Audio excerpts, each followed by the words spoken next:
Hey everybody, Guy here from Chit Chat. Just got done recording a really fun podcast with my friend Clare Richards. Clare's husband, Brandon, was on the podcast in the last couple of months. I guess I don't remember exactly when he was on to talk about Impacks and what they're doing. So when Clare came on, we talked a little bit about Impacks, but more than anything, Clare and I got to talk about St. Cloud and what we care about. And we ended up talking about art and good food and music and yeah, Clare, what Clare and her husband are doing in general in our community is so cool. But Clare specifically, the way that she champions our people and our city is so commendable and so notable. So I'm super excited for you guys to hear this really fun podcast. I think that an idea was sparked in the middle of this podcast. I don't think that's happened in the 90 so or whatever podcast we've done.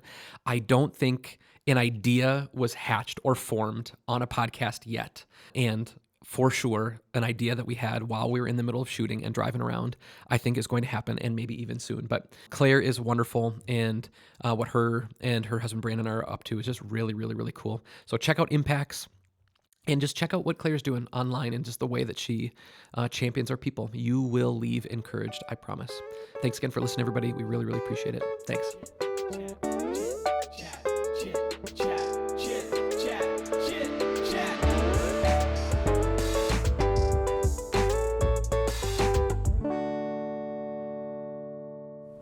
Hi, Clare. Hi. Thank you for coming and joining us on the podcast. Thank you. So fun to see you today. Have you been to the Kitchenette yet, or is this? This is my first time, and I live on the east side, so I'm very excited that this was the spot. I came yesterday or 2 days ago because I just wanted to try and look at the space for this, and I had the Eggs Benedict, and 10 out of 10 would recommend. Okay, Eggs Benedict. How do you feel about an Eggs Benedict? A big fan. Yeah? Big fan. I'm not usually a breakfast person, but the one exception is Eggs Benedict. Really? Yeah. That's kind of fun. Is it the hollandaise? Is it the, Almost certainly. Yeah. Almost certainly. I'm a sauce girl. Mm-hmm. Like, I like lots of sauce on everything. Good. Yeah. Yum. Hello. How you doing? Good, how are you? Good. Can I get you started with anything to drink? I think I'm good with water. I'm good with water, but I think we're ready to put in our order. Awesome. I'm gonna do the classic Eggs Benedict. That's a good choice. Thanks. 2 classics. Woo! Very good choices. Okay. Love it. That one's my favorite. Thank you. Appreciate it. Thank you so much. Of course. I do fall into a rut, especially like if new restaurant that I'm kind of like into, and if like I go a bunch, I fall into this rut where I order the same thing. Like I had such a great experience the first time, and it's this like this is true of my Chipotle order as well. Like I know I'm gonna really love that thing, and it's like I might like a steak salad, but my chicken salad. Like what if I'm eating the steak salad, and I'm not enjoying it as much as the chicken salad, and then I'll be you're doing is thinking about I could have had that. So like I had a couple days ago, I had the classic Eggs Benedict, and it was so good. And this could be the start of a rut where that's only what I get because it was so unbelievably good. What would shock you out of that habit and make you try something else when you found the thing you like? I think a recommendation. Okay. I love a good recommendation. Somebody else has to swing in. If someone was like, "Hey, but have you tried?" I'd be like, "No." I think that would be the thing that could like get me out of it. Okay. Yeah. Okay, fair enough. Do you get like when you're eating at restaurants or, I often get into ruts. I think like I see eating out in 2 categories. Mm-hmm. It's like if you're eating out because you just need sustenance and it's quick and easy and convenient. Yep. Those types of places, I almost always get the same thing every single time. Chipotle. Yeah. And it's usually because I know what's in it, I know the calorie counts, and I know if it's going to keep me full for a certain period of time. Versus if I'm going out to eat for enjoyment, that's when I get a little bit more experimental. I think that what you just said is my exact kind of approach. Yeah. If I'm eating at like some really like fancy fun thing, like bring out the weirdest thing. Like yes. I want to try every bit of it. 100%. But if there is some like sense of sustenance or just regularity, it's like routine. Yeah. Routine. Yeah. When you travel, do you enjoy a new place all the time, Or do you ever like find a place and like go every day just for a week?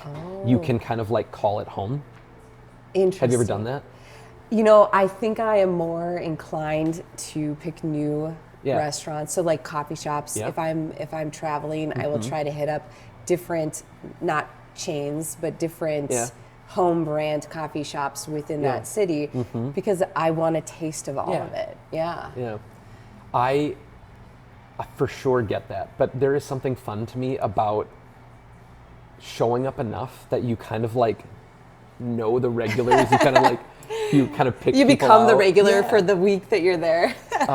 We have done a lot of work in Sioux Falls. I don't know why Sioux Falls. We've done no work in Des Moines. We've done funny. very little work in Fargo, you know, like these other kind of like regional hubs or whatever. But somehow I've been to Sioux Falls for work more times than I can count. And there was, rest in peace, there was a fantastic bakery / coffee shop called Bredico. Okay. It was, And it is no longer. the business still exists. They just don't have a coffee shop. They're just, they're baking bread Just and it's in bread. the grocery stores, and a lot of the nice restaurants will have Bredico bread. I'm sure they're happy. I'm sure they're They're happy with their business decision. But it no longer exists, and so I can't, like when I'm back in Sioux Falls, I can't. But I was there enough and would consistently go that I got to know, like in Sioux Falls, like a full state away, I got to know the staff, they knew me. And then one of these trips that I was on, I was with a big group of people. This is gonna sound crazy. It was a day in and a day out for like 10 people into Sioux Falls, and they did the math. They did the math on it, and the rental cars and the hotels that you would have needed on each end, all of that was more expensive than just chartering a small plane. And Wow. so for one day, I've only done this one time, Yeah. but because of this big group, we flew to Sioux Falls from the cities for the day. And while we were flying to Sioux Falls, and again, they're doing all this other stuff, and I'm just there to like take pictures and shoot video and stuff. And I was just like, guys, I have to tell you about Bredico. You know, I'm like Like talking it I'm up. talking it up. And then they greeted me when we walked in. It was like, Oh, magic. it was magic. Magic. It was, you know, because like I had talked so highly about it. I said I go a lot, but I didn't know that they would be like, "Guy, good to see you." Oh, it was that's like it was fantastic. such a fun little moment. There is And- something so human in that experience, which is why you Yes. get the regulars, Yeah. right? It's like people crave being known. Yeah. I do believe that. Oh, yeah. And it feels so much more special when it's at a place that you don't live. Yeah. It's, you know, you think of it as you're traveling there all the time, but you don't live there. They think of you as the guy that walks in Yeah. often. Yeah, love that. This concept of the third space. Yeah. I think maybe Starbucks invented, I don't know, it is a huge piece, I think still, of kind of Starbucks culture. At least they're trying to kind of go back to, we actually want people in our stores. Yes. You know, they're really pushing back towards that kind of core identity thing of the third space. And it's that idea, right, where a place where everybody knows your name. I mean, we're trying to do the same thing. You know, we want people to, like for our regulars, we want to greet them by name. We want to know their drinks. I think it's a powerful tool. This knowing and being known thing is such a powerful tool. I agree. And one of the things that I struggle with, because I am a very social person, I love meeting new people. I have lots of what I think are very deep relationships, but it takes a while to get to that point of a deep relationship, right? And so I know a lot of people, but one of my biggest downfalls is I think I have face blindness. Have you heard of this? Face blindness? Yeah. Yeah. Yeah. I think I actually have this. And I didn't know it until I was listening to this podcast, and they're describing this guy's experience with face blindness. And it's just that feeling of, being uncomfortable, like, oh, this feels a little close to home. And so that's when I started doing like digging. Well, is this like, what is face blindness? Because it sounds like a fake thing, a little bit. Sure. It sounds like an excuse. Here's the deal. If it had some sciencey name, Yeah. If it had some sciencey name, I don't think it would sound fake. But face blindness. But the maybe fact sound, that it's yeah. called face blindness Yeah. makes it sound like a fake thing. Mm-hmm. Anyway, but I struggle to remember people's names and faces. How long? I mean, you have greeted me by Yeah. name, so I know who you are. okay. How long? Like, how many times of like meeting someone or engaging with them have you found that how I long think does it the take? magic number is like 5. I have to Okay. have 5 conversations with Wow. someone before it really locks in. And there are nuances, right? Like, of course there are people that make an impression Right. sooner, but yeah, it's led to a lot of uncomfortable situations. For sure. Because I know how important it is and how much people crave being known, then you just feel like the jerk. Yeah. Because nobody ever wants to, I don't want to ever make people feel as if they weren't important Yeah. enough to remember, Yeah. because that's not Yeah. the case Yeah, at for all. sure. Yeah. My guess is that you also meet more people on average in any given day, week, month, or year than most people do, which maybe doesn't, it certainly doesn't help. Yeah, I would agree. I do Yeah. meet a lot of people, but there are definitely situations that are unexplained Yeah. by Yeah. quantity. There's a kind of a funny but embarrassing story. We were living on the east side, so we owned a house on 4th and 4th. Great. When you cute say house. we, do you mean my husband and I. Brandon? Yeah. Podcast guest Brandon? Podcast guest, friend of the pod. Friend of the pod? So we owned a house on 4th and 4th, which Okay. is on the east side. We ended up selling that house when we started our business, Yep. but we loved that house, and it was in just like a cute neighborhood. Yeah.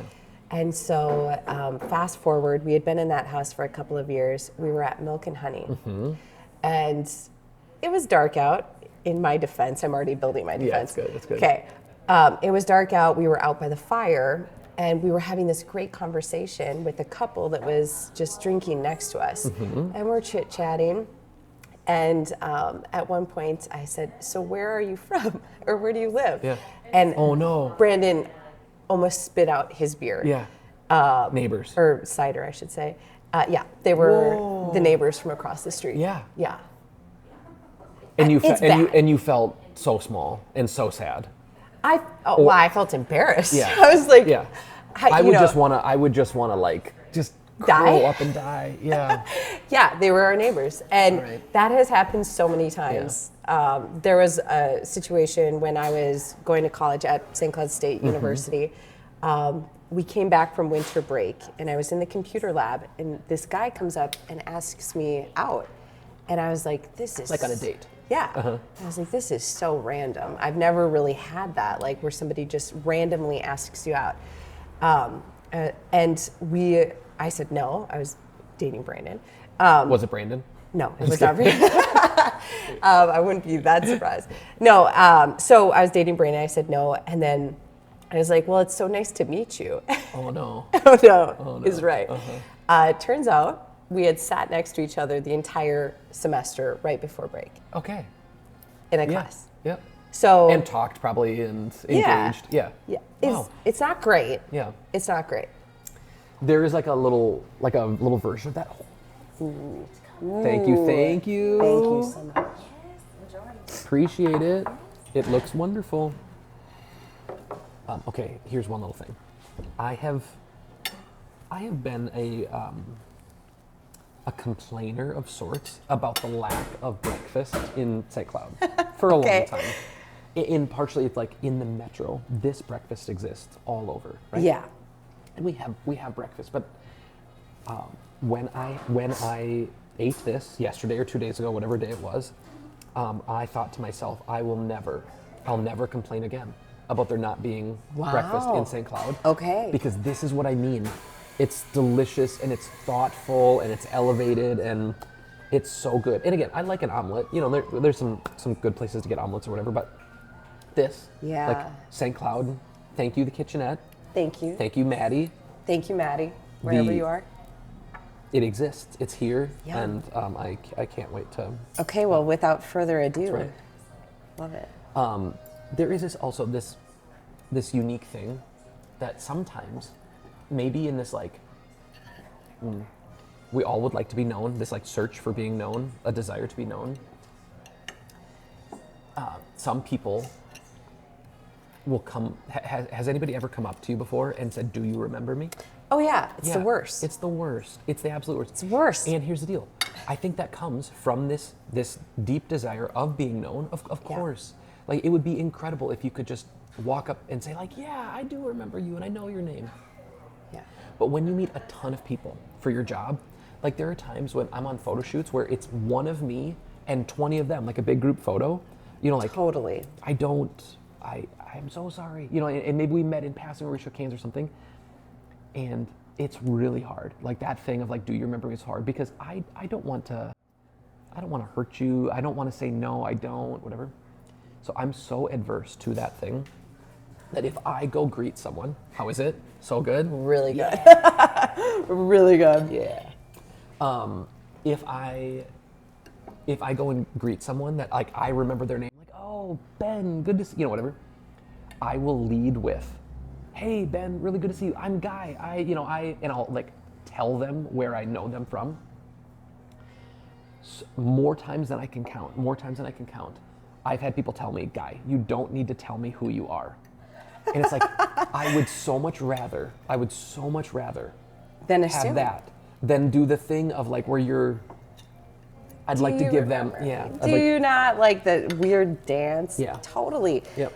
And I do think it's changed the way that I interact with people so much. And it's not meant to be inauthentic, in what but ways? it's In like, what ways? well, I feel like I never say good to meet you anymore. I only Yeah. say good to see you Yes. because So smart. I've been in different states and interacting with people at like conferences, thinking like, I don't know a single person in this state. And then sure enough, it's like, oh, we worked on a project 4 years ago. Or what. So I do a lot of speaking too. And it's similar to what you just described with going on shoots where you are standing on stage. You're on stage. Hundreds of people looking at you. I wear a lot of bright clothes, right? And I think the bangs are very distinctive, right? So I think that You and Zoe Deschanel.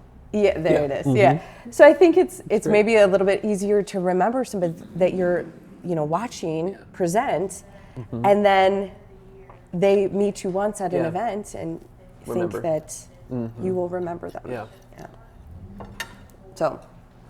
Okay. I want to talk about speaking here in a second, and some of that stuff that you have been doing, are doing, love all that.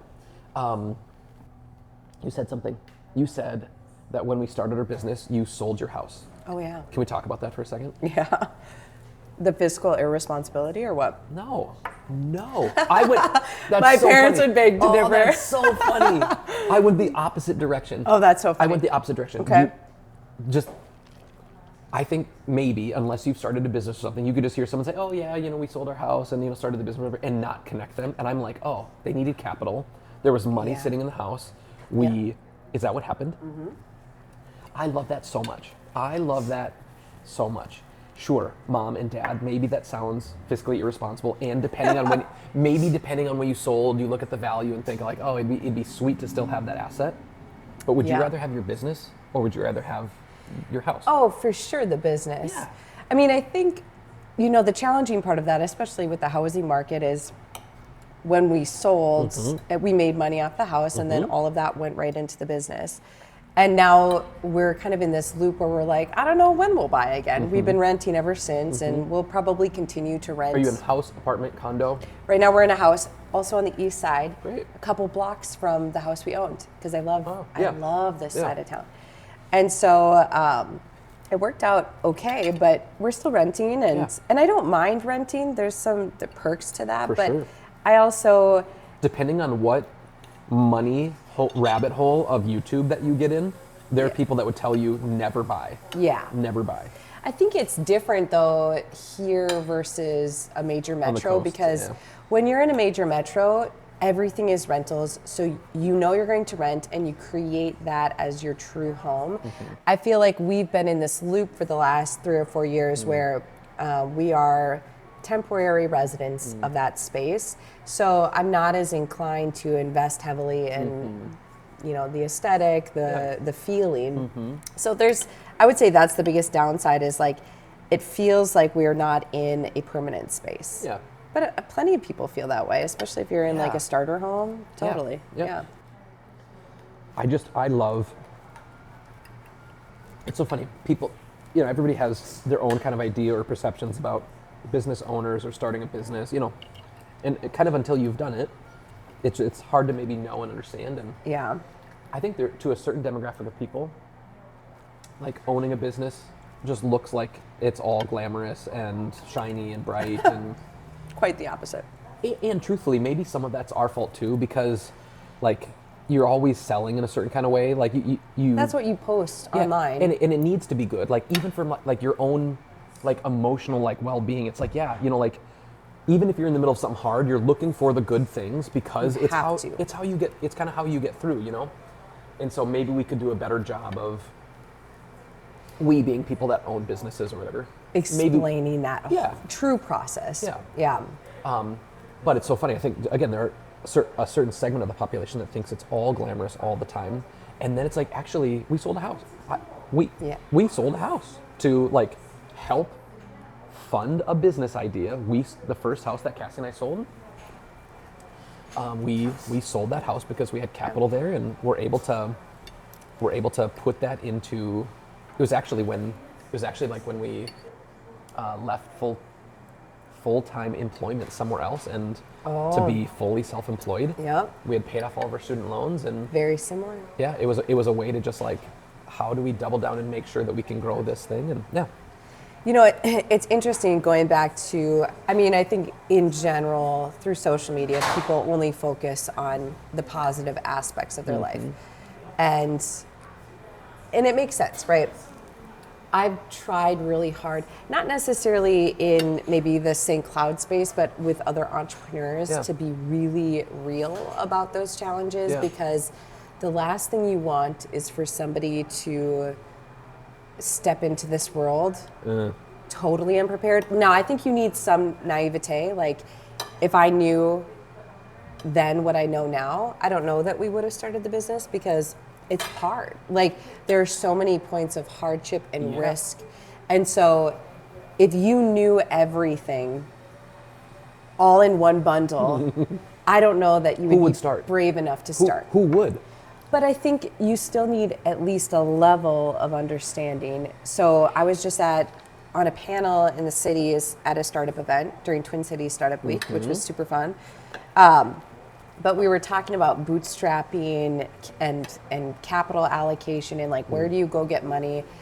And one of the things I talked about specifically was we've got this really wonderful thing called bankruptcy in America that a lot of countries don't have. And I would not wish bankruptcy on anyone. It's a really painful and awful process, but it is totally the safety net for everybody, right? A lot of the most successful business owners I know have gone through bankruptcy at some point. Yeah. So it really is this wonderful safety net, even if it's something that we all actively would try to avoid. Yeah. Like, I don't want to go bankrupt. Yeah. Nobody does. But super hard. Yeah. Will you tell me a little bit more about some of these like events in the cities, all this like the Twin Cities entrepreneurship, or what'd you call it, Entrepreneurship Week? Startup Week. Startup Week. Yeah. Startup Week. Tell me a little bit more about that. What are you guys doing there? So first, I think just to define like what is a startup, because I think when I talk about high growth startups in Greater St. Cloud, it's maybe a little bit unfamiliar as a concept, because we live in an area where the most successful businesses are generationally owned businesses, for the most part, not all. For sure. And I think that's amazing. Most. It's amazing. But the high growth startup model is different. It's intended to grow very quickly. It involves getting investment. Big surges of capital. Yeah, different sources of capital than a traditional business or a Main Street business. And they're all great models of, like, there is no better or worse model of business. They're all just different. But I would say we don't have a lot of high growth startups. And a high growth startup, I would just qualify as a business that is between 2 and 10 Xing every year. So they're more than doubling in size. They're growing very quickly. And typically a high growth startup goes and gets outside capital. So from venture capital, occasionally private equity, but usually it's venture capital or angel investors, wealthy individuals who want to invest in people and ideas instead of the market. And so within that world, there are a lot of resources, especially in major metro areas. Yeah. That's typically where those networks concentrate. And so for us in Minnesota, a lot of that startup energy is in the Twin Cities. And so you've got Twin City Startup Week, which is a week-long, like citywide event. So stuff all over. All over, all different locations, lots of different topics. Is stuff scheduled at the same time? Like, do you kind of have to choose your path? Yeah.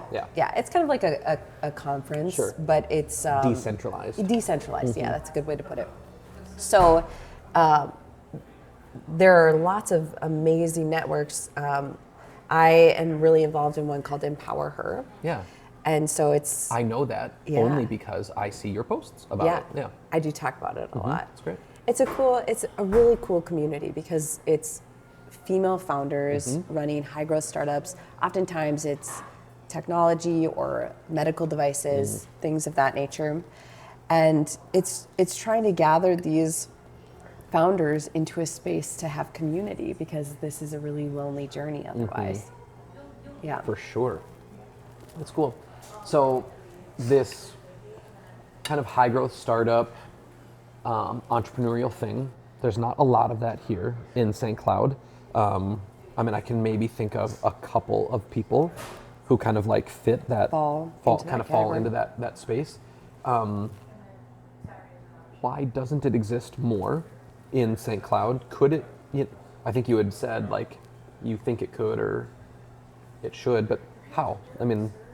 Why doesn't it? And then what could St. Cloud do to maybe foster a little bit more of that kind of innovation or that kind of entrepreneurship? Because there are entrepreneurs everywhere in St. Cloud. Yes. Just this kind of category or brand of entrepreneurship, of the entrepreneurial world, doesn't really exist. How come? I think a lot of it has to do with the way people are inspired to start anything. Okay. So I'm going to bring it back to even like elementary, middle school, high school. When kids say what kind of jobs they want to do, what is it based on? YouTube. It's on YouTube. It's on the books they're read, like when they were really little kids, you read about nurses and firefighters and police officers, these like broad categories that we think of as jobs, right? And it's what drives where those kids choose to go later. Brandon is a great example. He chose psychology as his undergraduate degree because he had an industrial psychologist come speak to his high school class, right? And so many people have that experience where they hear somebody who's winsome and compelling. Yes, and they get inspired to follow that path. So I think first and foremost, like if you have no exposure to high growth startups as a concept, you're not necessarily inclined to do that. And high growth startups, typically they're technology based. They have to be scalable. And so you're not thinking about like, I'm going to start this business and over the next 20 years, we're going to slowly but surely march towards, 10 million in revenue. You're really saying like, we're going to have a minimal team, we're going to bring in outside investment, and we're going to rocket ship this concept to national growth within a couple months. of years. Yes. So I think it's just like a different mindset, and a lot of people feel very limited in what is possible based on what they see.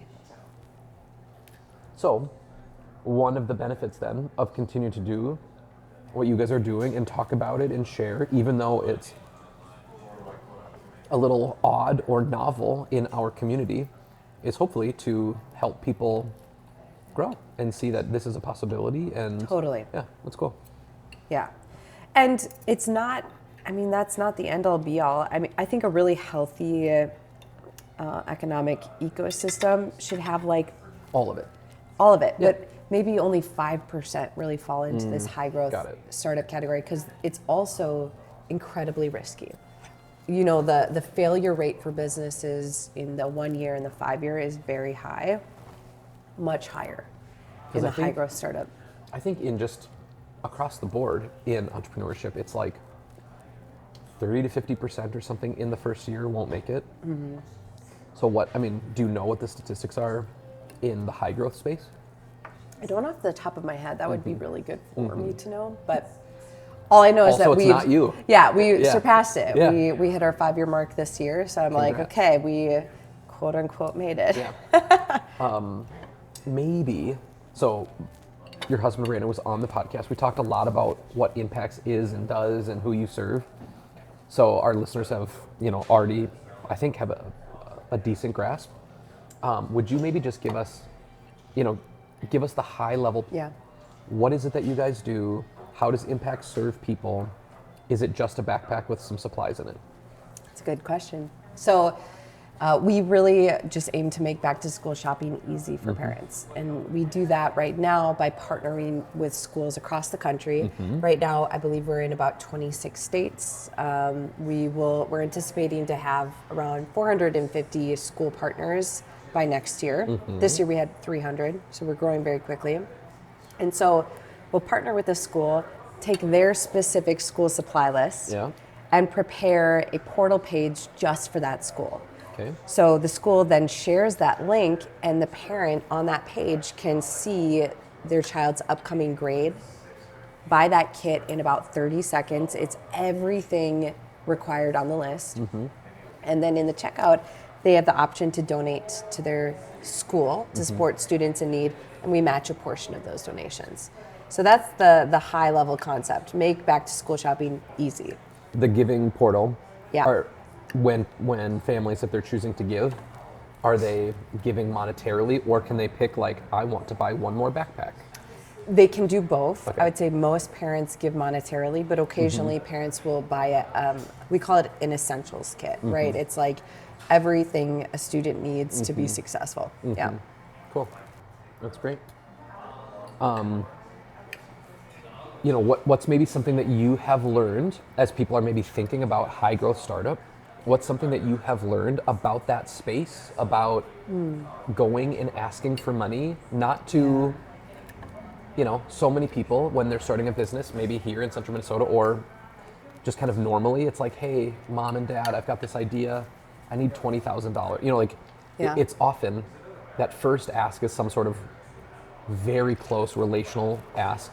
And if it's not that, you're going to a bank and you're saying, here's my business plan and here's, all of the equity that I have available to me. Would you co-sign, or would you sign on? This is completely different. What have you learned about that process of fundraising in that kind of way? Well, ironically, it is often the same starting point. A lot of startups do first go to family members, friends, previous bosses, mentors to ask for that first check. Yep. What we would call pre-seed money, right? And in the venture capital world, or the world of raising capital for a business, there's pre-seed, there's your seed round, your Series A, B, C, etc. And not every business needs a Series A, B, C. That's, a Silicon Valley. That's what we think about, right? But it's not that different because oftentimes you as a founder have to start with the people that trust you over the idea, because especially in Minnesota, you really need something that's generating results before it will be funded. I mean, what do results look like? That really depends on the business. If you're talking about a medical device company, you're not going to see results until it goes through FDA approval. Yeah, a long time. Yeah, you're A not going to see long time. revenue, I should say. Yeah. But if you can get traction by getting, let's say, hospitals to sign and Express say, interest. yeah, we will use this once it's live, that can be enough to warrant outside capital. But I would say, the biggest thing is knowing what kind of business you have. Because I've seen a lot of businesses that are not high growth startups try to raise outside capital. And that's okay if you're talking about family and friends. But if you're talking about an angel investor or a venture capital firm, you really have to have a scalable business, and then you are committing to selling that business someday. That is a commitment you make when you take on venture capital, especially. And I don't think everybody realizes that. So we knew pretty early on with Impacks that our goal was to grow something great, but eventually find somebody who can take it to the next level, whatever that next level is.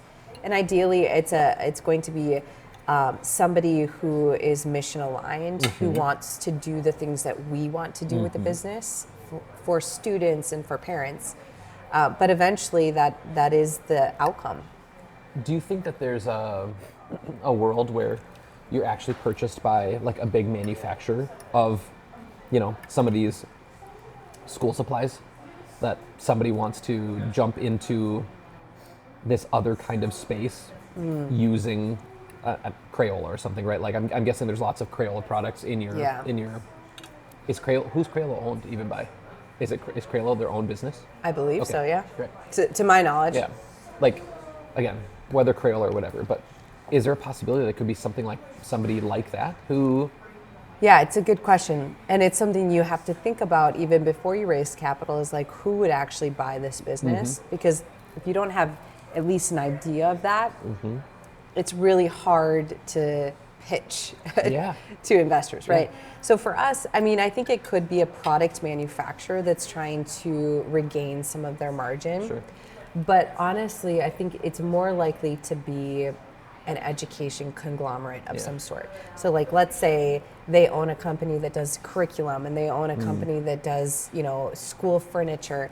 This might be just like a natural slot in their overall portfolio. If they already have tons of contacts and a giant database and email list of, people in this space, it could be a nice pairing. Totally. Yeah. Cool. Well, neat. Every time I talk with you and Brandon, I'm always just like stoked and excited. I think what you guys are doing is so fun. And I said this on the podcast that Brandon was on, but he's just, as we've grown Kinder, we've grown this fundraising arm of Kinder. And he's been just so awesome. Like when we have questions about like, hey, how do you think about very good at that. This? And he's gracious and kind. All of the reasons I'm sure you married him, but he's gracious and kind and smart and savvy, and he's been super helpful to us too. So thank you as well just for your guys' willingness to always share information, and it's kind of a cool part of our, I think, even just maybe it's a Central Minnesota thing, maybe it's more, but it always feels like there's so many people that are willing to like jump in and support and provide information, and I think this is an amazing business ecosystem in the greater St. Cloud region. Yep. People are willing to help. Yeah. And there's a lot of talent here. I always feel a little empathetic to all my friends who are starting a business in the Twin Cities, because you really are a very, very small fish in a very, very big ocean, versus in greater St. Cloud, you can really gain some traction and meet the right people just by asking. Yeah. It's a lot easier to become recognizable in a community the size of St. Cloud. Sure. Yeah. For sure. I wonder what, if someone who's trying to do all of this in New York City or LA, if they heard you say like, like Minneapolis is such a big ocean, which is, in comparison to Central Minnesota, is so true. But what would it be like to try to do this in like a world city, like one of these cities that's just so colossally big? And it's just, I think obviously there are lots of opportunities that stem from being in those broader spaces. I think it's a lot easier to raise capital. We haven't raised a single penny of capital from people in Central Minnesota. It's all from the Twin Cities. Which there's a part of me that's sad by that, because when we make it big, so to speak. Like when we sell this business and when we hopefully make people very wealthy, it's all going to be people that don't live here. Yeah. So that part makes me sad. But you also have to, as a founder, you have to go where the money is, right? I don't have to move there, but I have to be willing to engage in a kind of way. Yeah. Okay. Yeah. So, what did you think? Your first time at the Kitchenette? Very good. Yeah. Very good. Yeah. This, I mean, you said like there are lots of breakfast options in the Twin Cities of this nature. Yeah. This really, It stands good. out. It's so good. It stands out. It's good. I love breakfast salad. I think. Yeah.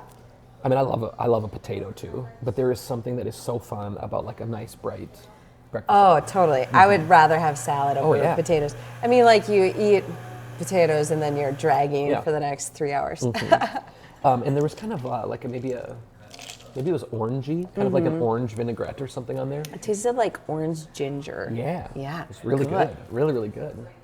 I'm thankful that they exist, and I will be back many, many times.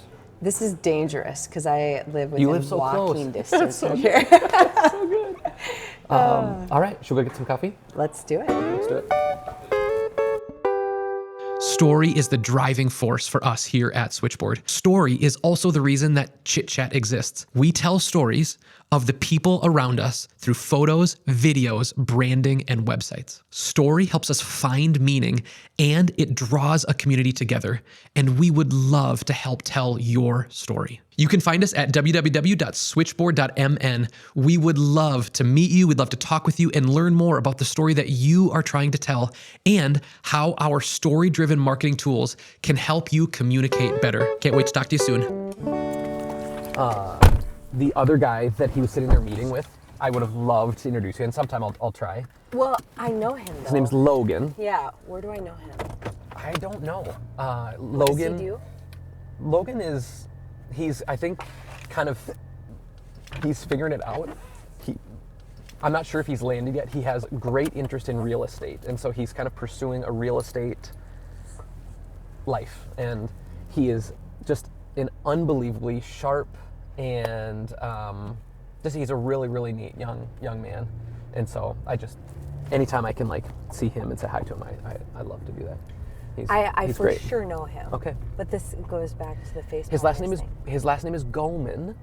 His parents own a business in town that it's some sort of machinery around meat processing or something like that. I can't remember Okay, exactly. now that you're saying that, he's going to SESU, right? And I don't know. I'm pretty I don't sure remember. I don't remember. I'm pretty sure he's going to SESU getting something in real estate. Yeah. Yeah. I mean, okay. he is pursuing real estate. Yeah. I don't exactly know how and where he's doing all of that, but Yeah. he's just a really, really sharp young guy, and I think a listener to the pod. So, what's up? That's so funny. Yeah. Anyway, he's just a neat young guy. Yeah. Okay, so we'll go get some coffee. Obviously you guys right now, Impacks, you're thinking it's all things Impacks all the time, but have you started to think about life after Impacks? Have you started to think about what the next idea could be? For me, my little version of that is whenever a building comes up for sale, there's a near 100% chance, like at some point I'm going to get inside that building to go tour. Yeah. Even if I don't have something today, it's like, well, I won't be able to do anything with that if I don't know about it at all. And so if you don't know it exists. maybe it's, if it could be the right building at the right price, maybe the right idea kind of pops, whatever. So my little version of like that is, even though we're not trying to start anything new, just what's available. Yeah. Do you have a version of that in your kind of like entrepreneurship bent, where you want to get in stuff or see stuff, dreaming about stuff? I feel like I am always dreaming about different areas within Greater St. Cloud that I could eventually invest in and see really cool businesses come to life. So I think about that often, but it also feels very separate and different than what we're building right now. And so in terms of like what comes after Impacts as the next main thing, I don't have it in my brain yet. I don't have it in my brain. I have lots of things I love to do. and lots of organizations I love to be involved in. I don't know what the next business is yet. Yeah. All right. And if you were to answer for Brandon, like, do you think he feels similar or? Oh, I know exactly what he's Oh, going yeah? to do. Yeah. He wants to start something in esports. Oh, that's right. Yeah. That's right. Yeah. That's right. Esports. Yep. This is a world I don't understand one bit. Yeah. Like one bit. Here's what I will say about esports. So Brandon has helped host a tournament for high schoolers at Alexandria Technical Yep. College the last Yep. couple of years. And I go and I take photos and video and just be a part of the day. Yeah. Because he's put in a ton of work. Yeah. And it's cool to watch it unfold. But I had this realization last time, which is, for most kids, they have the opportunity to perform on some sort of stage, depending on whether they're a theater kid or a sports kid, or even Knowledge Bowl. Mm-hmm. Like, there's all of these opportunities to get out in front of your parents, your family members, your friends, and do something cool, right? Mm-hmm.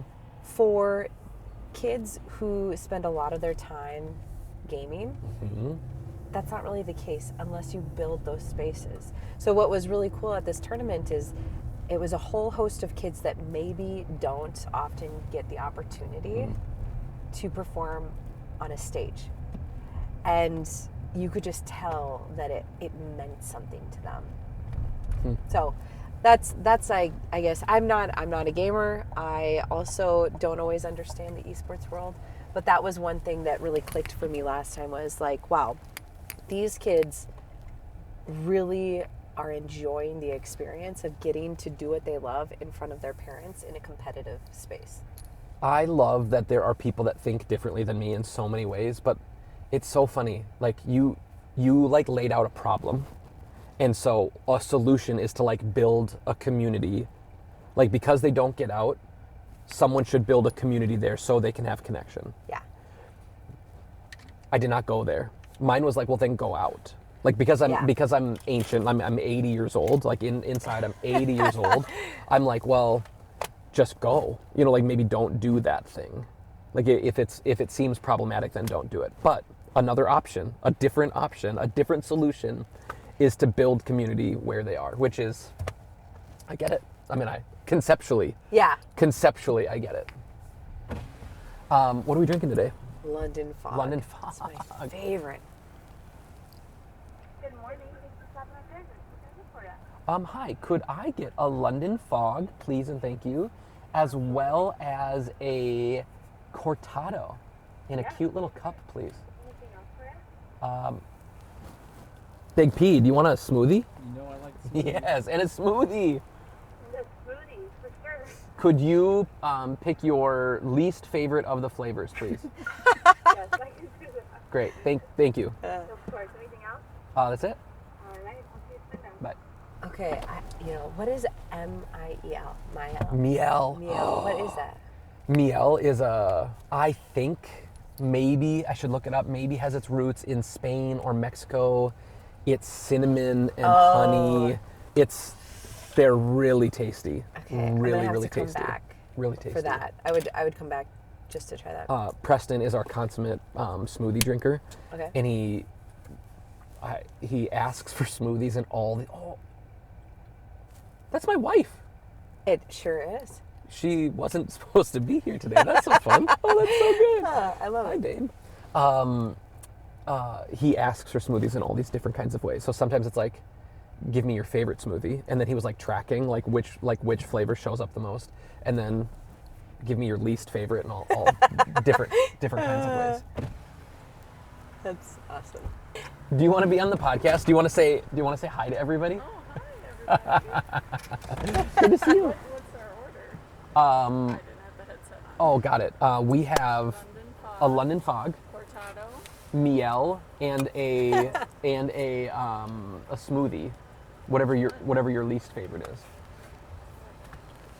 Least favorite. Least. Oh, okay. We'll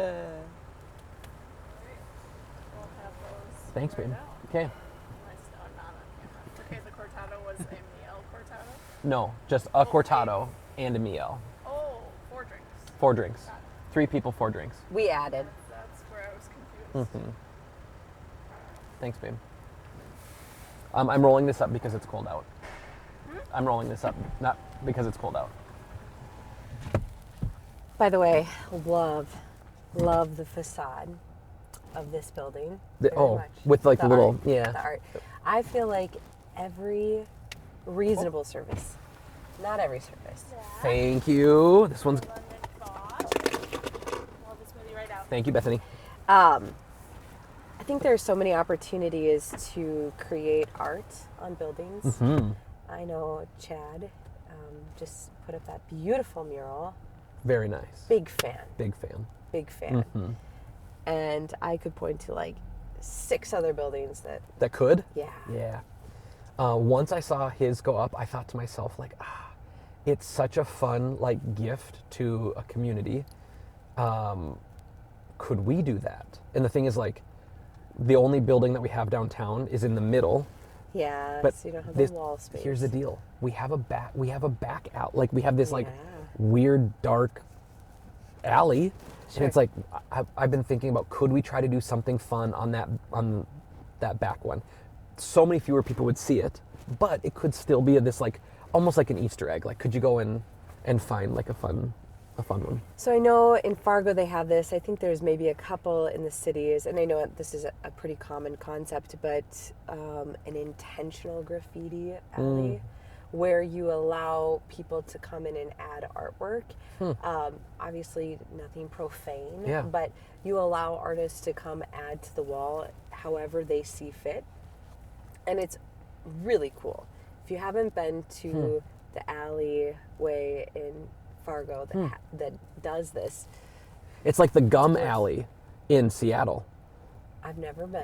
It's just gum? It is just all gum. It's so gross. Yes, similar to that. But different. but different. But so different.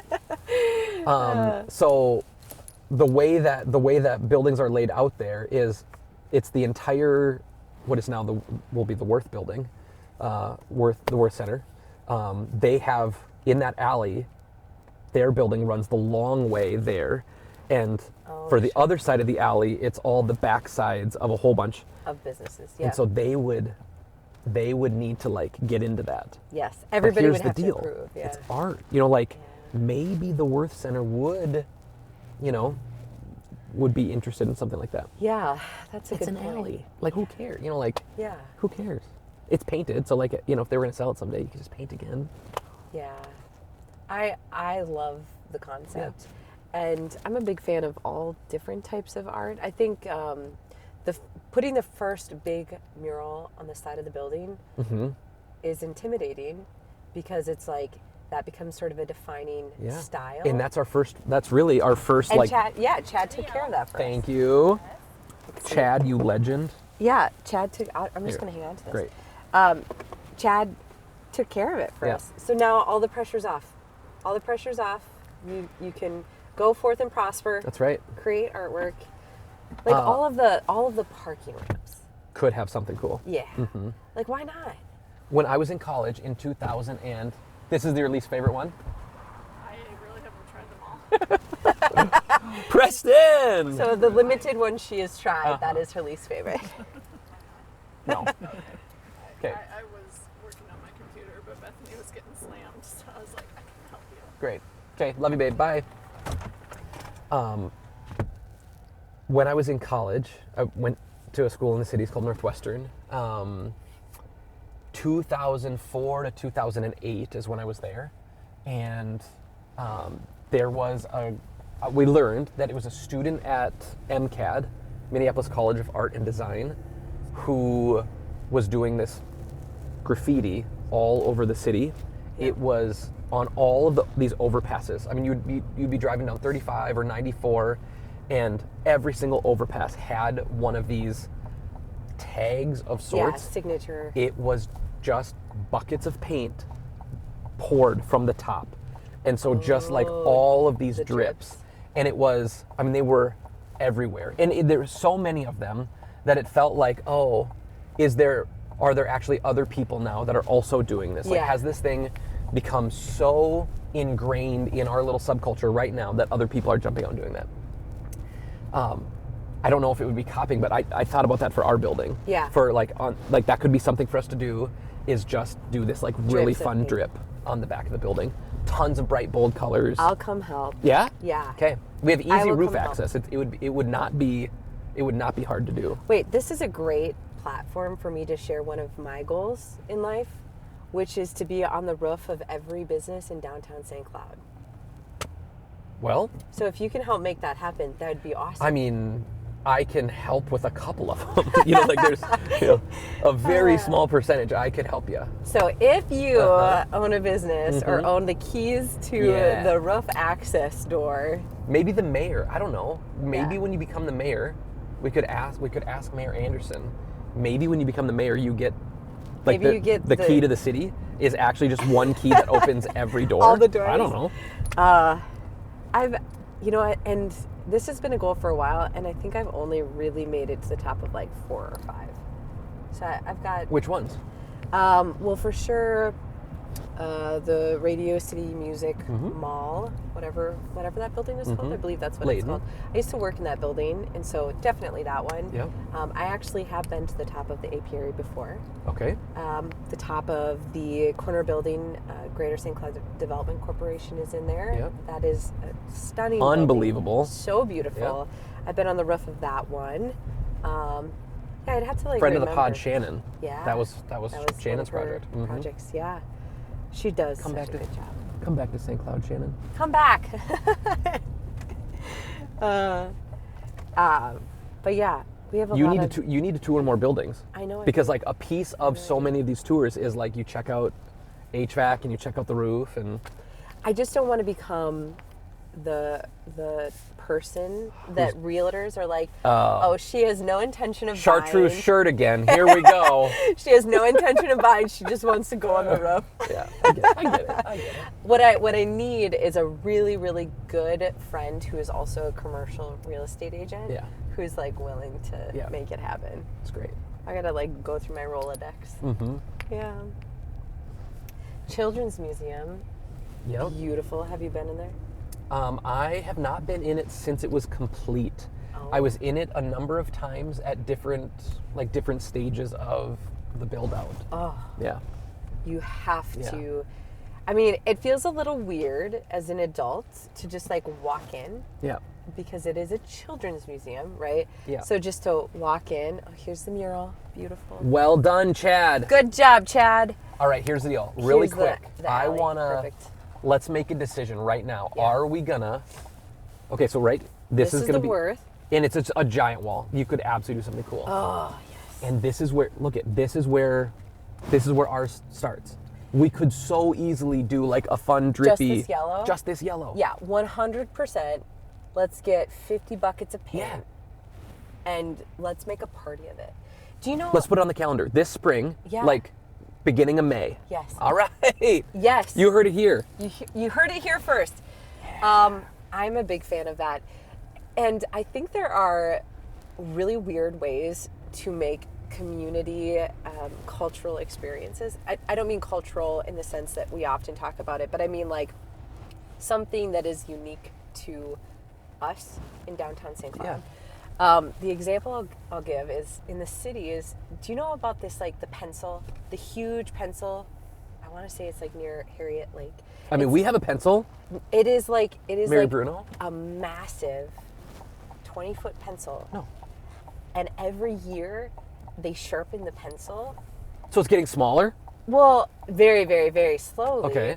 But they sharpen the pencil, and like thousands of people come to watch the pencil get sharpened. Oh, that's really fun.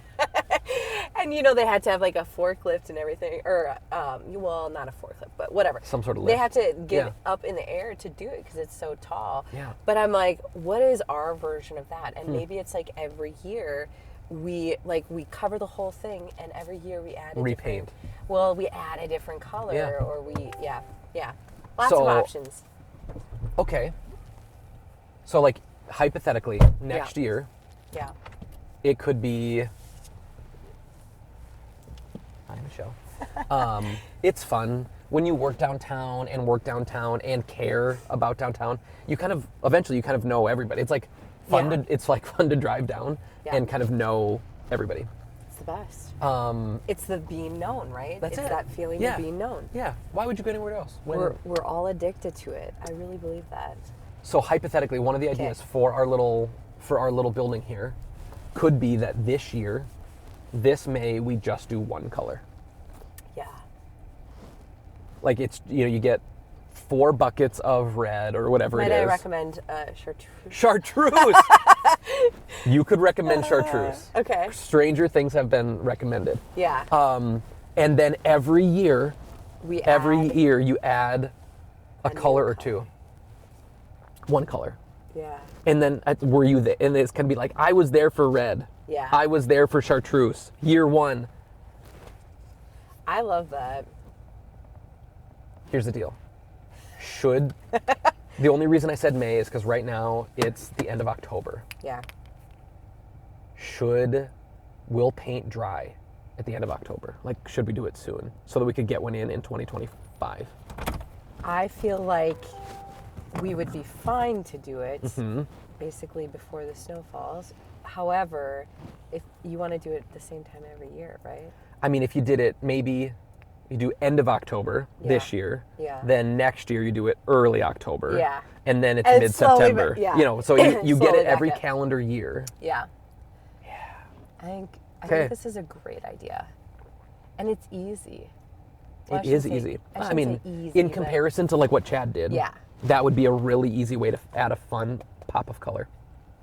Let me ask this. I think we're gonna do it. We should do this. Should the whole base be one color, or are you thinking just drips of paint? So my thought would be in this idea is you get a bunch of colors, or you get a bunch of gallons of the one color, Yeah. and you do enough almost that it's like a base. Obviously, Yeah. you can see whatever the original was, Through. but there's a bunch of it there, right? And then as you keep adding, as it's dripping, you're gonna cover filling it. you're gonna cover a bunch, right? Like a bunch of color 1 will get covered by color 2. Yeah. But you'll have, for sure, just because it's dripping, you'll have these like moments that like peek out. And the question would be like, how long can all of the colors last? Like what if there was like one little chunk of chartreuse that was still there in 10 years? And the thing is like, we just dump, right? And it's like, I was there when chartreuse got poured, and I was there sadly 10 years later. When it got covered. When the last bit of it could be a really fun thing. Pack the alley. I love this. And what I love about it is that it's a simple idea. Mm-hmm. It doesn't require special tools or skills. Yeah. Lay down a tarp, Mm-hmm. get a couple people in clothes that they're not afraid to ruin, and dump paint down the side of a building. That sounds fantastic. You'll be one of the painters. I will be there. Okay. Let's go Yes. do it. All right, let's All go right. finish the podcast. I can't wait. As we've done a few of these podcasts now, Yeah. this little transition time between coffee and studio, we've walked with this thing, Love it. but we don't exactly know what the best way to do this this is a little Yeah, a little transition. little peek behind the curtain here. We're not sure exactly how to do this transition. Let's actually show our friends the wall we're talking about, Okay. though, so that they know what they need to come. Team, we need people to come and hang out in this alley right here. What's up, Preston? Hey. And we're gonna paint this. We're gonna paint this one. This color specifically. Will you come and celebrate? Okay, all right, let's do it. Love it. Hi, Preston, hi.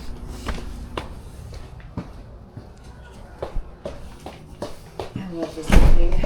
Love, love, love.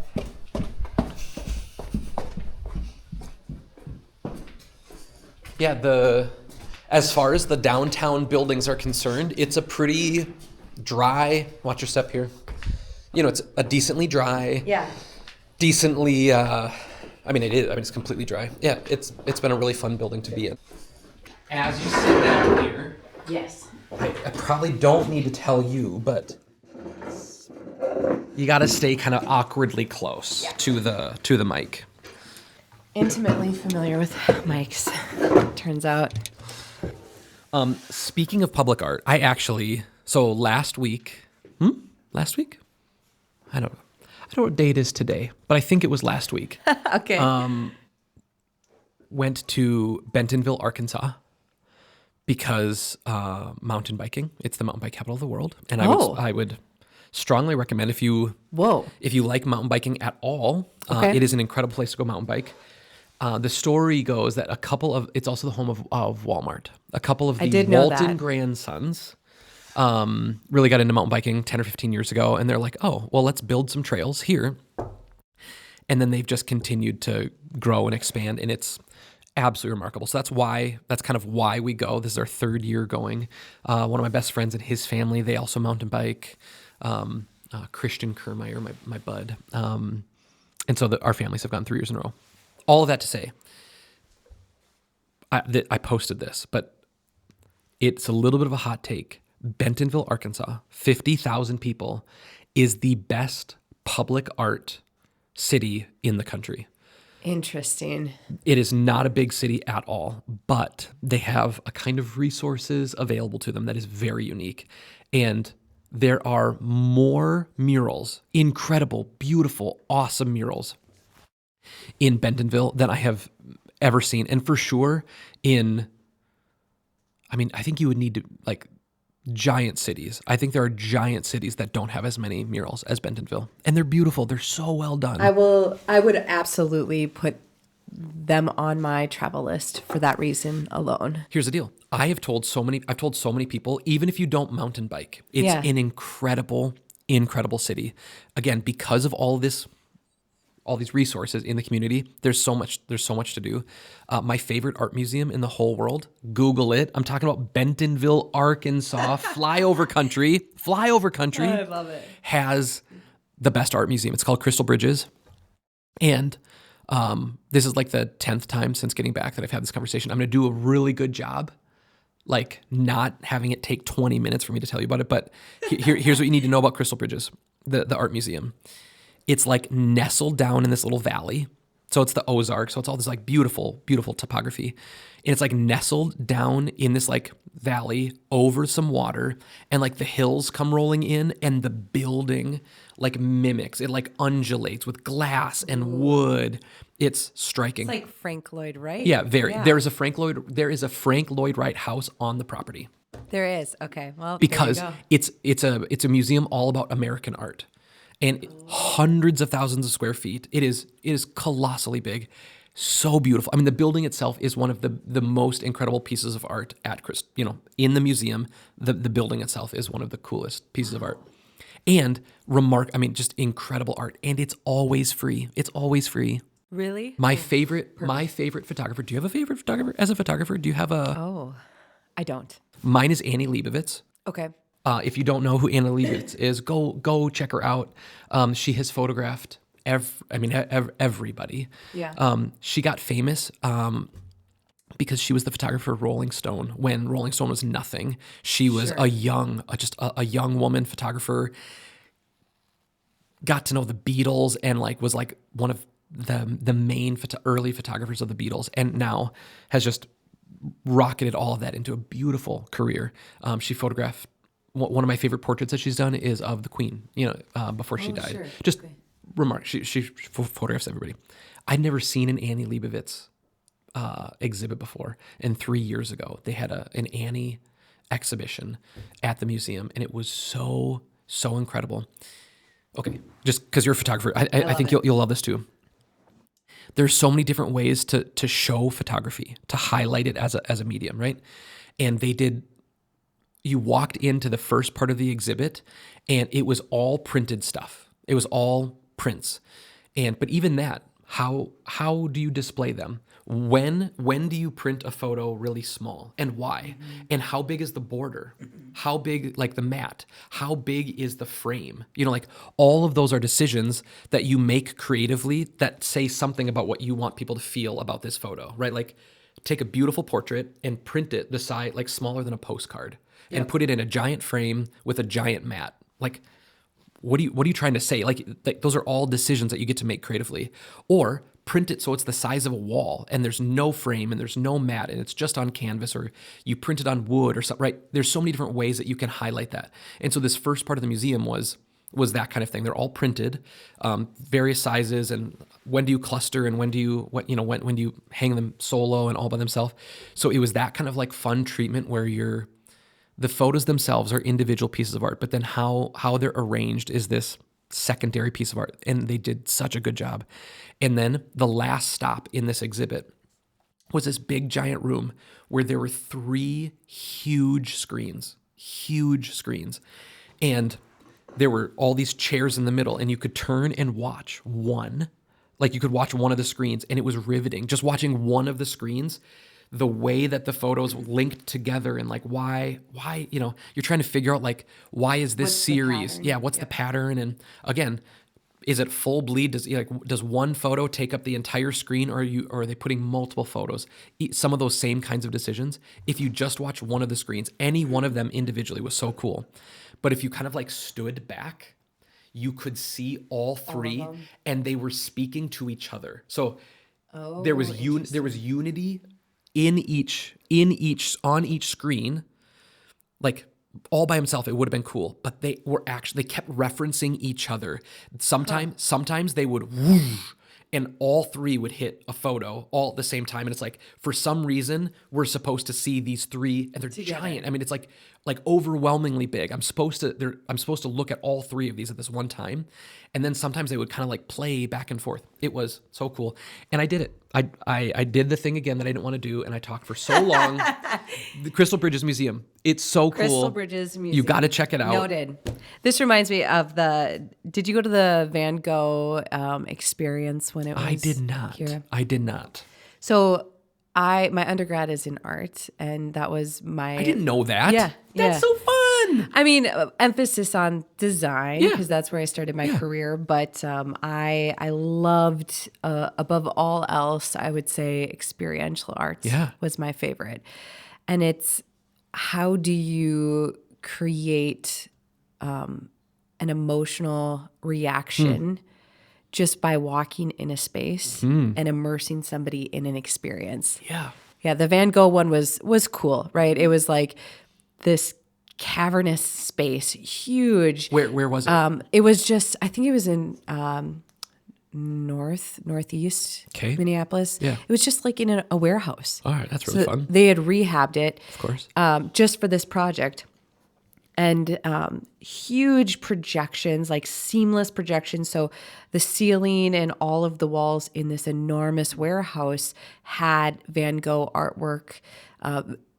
I mean, they had put a lot of work into making these basically motion graphics to a certain degree. And then it was paired with this music that really made you feel something. And so you walked in, and you could either lay on the ground or sit on a bench or just keep walking. And it was, it felt immense. And it's hard, especially in our current society. It's hard to carve out moments of awe, to be overwhelmed by a sense of awe. It's really unique, and it doesn't happen very often. And so when it happens, it really sticks with me. For sure. That's fun. I had no idea that you were an art major. That's super, super cool. Yeah. I was a music major. Also, something that's not super known. When I was in college, angsty college kids, right? We loved going to art museums. We love, there were a handful of us of my friends. We weren't art majors, but we took art classes just so we could kind of like be in the art department, which we loved. Yeah. And 2 of my roommates and I, so there were 7 of us in this house called the Cottage. And 3 of the 7, we decided that we wanted to do, I think this would have been like spring of my junior year of college. We wanted to host our own art show. Okay. In our In your house. Okay. And we had a really neat group of guys that lived there. We were all real supportive of each other's. I mean, we were hard on each other. It wasn't like it was always like Sunday, whatever. We were hard on each other. We were college buddies, Yeah. But like if somebody had an idea, for the most part, everyone was like really supportive and encouraging to try it. And so we had this idea for this art show, and even our non-arty, it was really sweet, our non-arty roommates were fine with us doing it.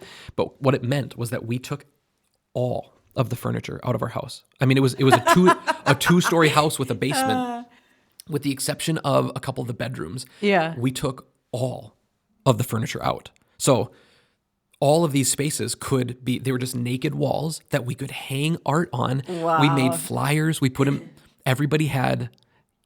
I just was at Northwestern recently, and they had completely removed the mail center. There's no mail center anymore. Oh, okay. Because nobody's dropping off postcards for stuff anymore, right? It's all email. But at the time, everyone had a box, and so we printed a flyer, and put we it invited into every box. Love it. We invited everybody to come, and we had so many people that showed up to our angsty little art show. And there was poems, and there were drawings and paintings, and I had photos, and it was so fun, so fun. Oh man, It's so fun. I think that this little conversation that you and I had about dripping chartreuse paint on the back of a building, it for sure scratches in me that little like angsty art kid that, is in there or was in there a long time ago. I think that will feel similar. Yeah, I think some of the most satisfying things in life are the things that would have made your teenage self really happy and excited. Yeah. Like those are the things. And you can't, it's not cool to be like, oh, 15-year-old me would have loved this. Yeah. But it's there. Yeah. It's running in the background. Maybe we make a little plaque. Yeah. For the back of the building. And we'd have to tape it, right? We'd have to tape it every time we do the pour, just because we want to make sure that it doesn't get covered in paint. And the little plaque just says something like, because 15-year-old me, 15-year-old us would have really loved this. What if yes, that little plaque was beautiful. on the back of that? Beautiful. All right, I think we should legitimately do that. I think we should. Well, fun. Claire, I am so thankful that you came on the podcast. I didn't know exactly what we talk about other than St. Cloud and what you guys are up to and some of the entrepreneurial stuff. But this was a treat. This really was fun. Thank you. Thank you for coming on. I appreciate it. I'm thankful for what you are doing in our community. You are, if I was going to make a very short list of the champions of our people and our ideas, you would be at the top of that list. You've done such a good job showing the world that there's really cool things happening here in a town that I love and care about. And so on behalf of our people, if I can speak for them and us, thank you for just how you go about championing our people. And you've just done that really, really, really beautifully. Well, thank you. I really appreciate the opportunity. Yeah. You are also on my list. I think anybody who is a proponent of business and opportunity and art and all of the things that make a community worth living in, anybody who champions any of that is high on my list. Well, let's keep doing it. Yeah. Right? Let's keep pushing. Love it. There's so much fun stuff happening in St. Cloud. So Cheers to that. Cheers. Yeah. All right. Thanks, Claire. Thanks. Good to have you on.